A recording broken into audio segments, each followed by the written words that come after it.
I remember telling everybody, hey guys, look, a satellite. Oh yeah, fireworks. So nothing, I think nothing of it. Later that night, about 2 o'clock in the morning, I see the satellite again, but it's coming out from a different angle. Next thing I know, that satellite is just over the neighbor's house. A typical glowing disc-shaped object. And as we're walking, right, like this, the ship is also going with us, right? And then we'd stop, it would stop. We'd look away, and the ship would light up, and we'd look at it, and it'd turn off. And for about like 10 minutes, it was doing that with us. And then next thing, it's just, boom, it's gone. It's the satellite again. And at that moment, I was like, this shit's real. 2009, I was 28 years old, prime of my life, and my stomach started hurting really bad, right? Started getting really bad stomach cramps. I couldn't keep food in me. It's like, I wouldn't be throwing it up, but it's, in, out. I went from 210 pounds to 115 pounds. I was given pretty much not a good diagnosis. The doctor said that I was going to end up dying and that I needed to have a feeding tube put in me, and they couldn't determine what it was. They just knew that I was going to die from this illness. A ton of research and a string of encounters that made me go like, oh no, best way I can describe it is a pit dropping down into my stomach. Oh no, I might be interacting or involved with this phenomenon.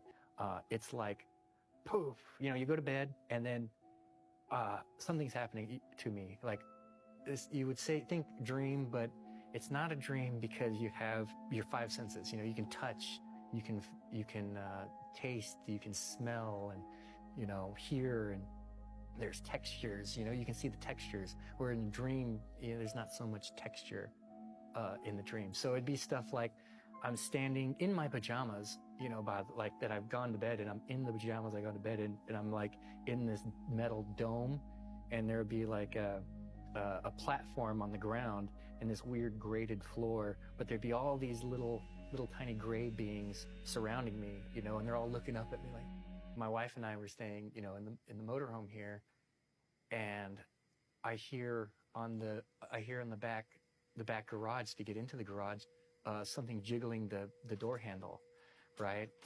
And I'm like, oh shit, no, man, you guys, because at this time I'm starting to realize that I'm being taken, so I'm staying up to avoid being abducted, and just this intense fear. And all of a sudden I hear something coming into the garage, and I'm like, oh shit, they're coming into the freaking garage, man, because everyone's sleeping, right? It couldn't be anything else. And you can hear the little footsteps going through out in the garage, tinkering around and shit inside the garage. And I'm like, oh, I'm not going to sleep, but I am going to sleep because there's something making me go to sleep, right? So I'm blacking out. The hybridization program Rob was exposed to was slightly different. He was not subjected to reproductive experiments.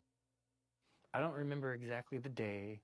I just, the experience itself had a dramatic impact on me. And I remember just coming into an experience, right? Becoming aware that I'm having an experience, textures and everything. And I was in like this underground facility, the same kind of like grating almost on the ground in some dirt, and but like lights going down, like a stereotypical rock underground facility, right? I'm walking with this being down the hallway, and there's other beings walking, just kind of looks like him, but not quite, going this way. Something felt wrong right here, right in my gut, just a tightness, like something's off here. I couldn't quite put my finger on it. And when a being would walk by me like this, it would kind of like look at me, and like if walking by, it would just like, but with this look like of malice, right? I felt malice from it. What I was looking at was a technology, an overlay of a human on top of it. So the image that they're projecting is of these tall, white Nordic beings, right?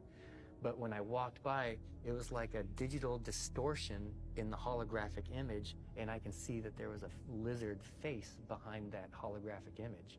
They were wearing the face that they wanted you to see. That they want everyone to see, not just me. This is their look. So they take me to the next room, and it's as far as I can see down there, like this hallway, and there's rows upon rows of these glass tube-like things with this blue liquid inside, and beings inside of these tubes that look like a tall white Zeta, right? With basically all these beings, and they said, oh, here's our cloning chambers. It's like, cloning chambers? I don't like that either. That's not cool. I've had an experience where I woke up and I was inside of the tube, right? And I looked down, you know, and I'm in this blue liquid, and I'm going, wait, and I see my hands, right? And my hands are these long fingers, white skin, and I'm like, is this me? And I'm all, oh shit, this is me. I'm wiggling my fingers. Oh shit, this is me. And I look out, and there's all these beings like going, oh shit, you know, they're like scrambling around, you know, and blackout. So there's something there.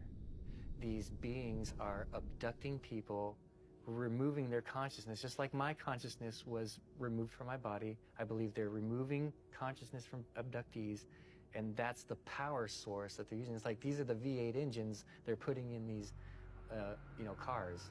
Of course, they're going to feel benevolent because they got the consciousness of Mrs. Jensen. Doesn't even realize that, oh, you know, when she goes to sleep at night, her consciousness is powering a clone to do God knows what.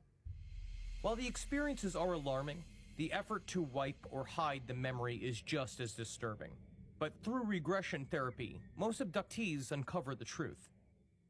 Whatever kind of ET you're with, they'll lean over and look at you right in the face. Sorry, guys, not all ETs are good, you know? Just like here on Earth, we have bad people, we have good people. It's the same thing. It's just everything is a fractal of the whole. You know, you get smaller and smaller down. It's the same thing as the big thing. So you have good people, you have bad people, people with agendas out to do, you know, whatever. It's the same thing up there. Same thing.